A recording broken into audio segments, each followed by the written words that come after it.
My name is Sarah Rutman, and it's a privilege to be sharing Torah with you from the Beth Tikva YouTube site in Montreal, with special thanks, as always, to Rachel Schlossberg for the beautiful graphics and to all of you for listening. Rabbi David Foreman teaches that when you know something really well, paradoxically, sometimes it gets in the way of you actually understanding. You assume you know it because you know it all by heart since you were a kid. That's the lullaby effect. We sing our kids to sleep with Rockabye Baby on the treetop. When the wind blows, the cradle will rock. When the bough breaks, the cradle will fall, and down will come baby, cradle and all. If your children were actually listening, they would never fall asleep. What kind of parents are these? Did anyone call 911?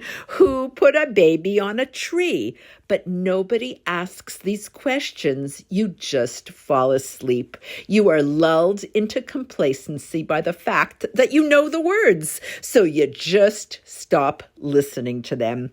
David in Tehillim chapter 50 says, "You sit and speak against your brother, your mother's son you slander. While you did this, I, Hashem, was silent. So you imagined I agreed, but now I correct you and present you with the facts and lay it clearly before your eyes." Two of my favorite words in the Torah are Ani Yosef, I am Joseph. It's that moment that everything you didn't understand all of a sudden makes sense. Only a moment before, everything seemed lost. However, suddenly, reality is flipped on account of just two words, Ani Yosef.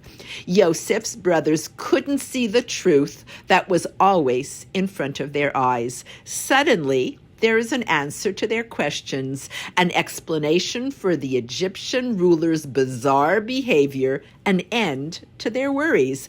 I am Joseph, and their predicament resolves. A seemingly impossible situation can turn around in an instant. Rabbi Y.Y. Jacobson teaches that Ani Yosef is that moment when you look at yourself in the mirror and say, I like myself, Ani Sarah. I am Sarah. I like who I am. I'm proud of who I've become. And now I want to be more.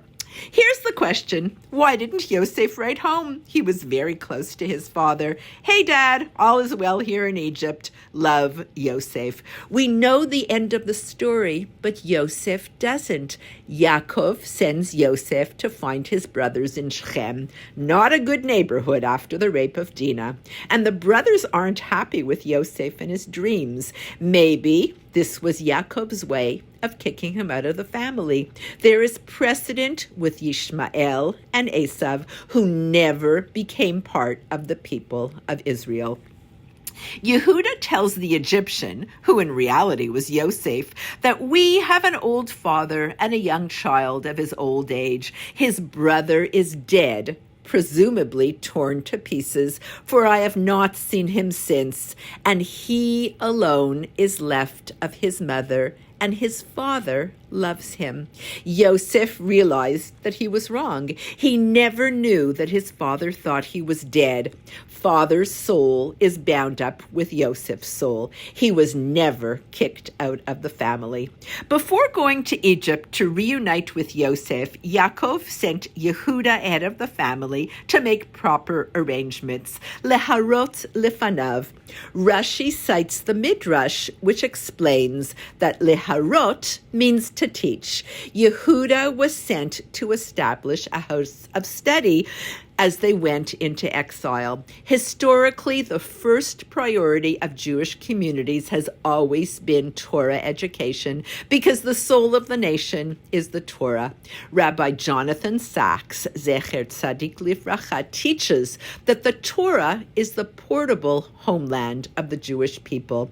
Wherever Jews go until we return to our homeland, we carry the Torah with us. We live in a reality filled with learning and spirituality, hopes and dreams. We carry the Torah, but perhaps it's really the Torah that's carrying us.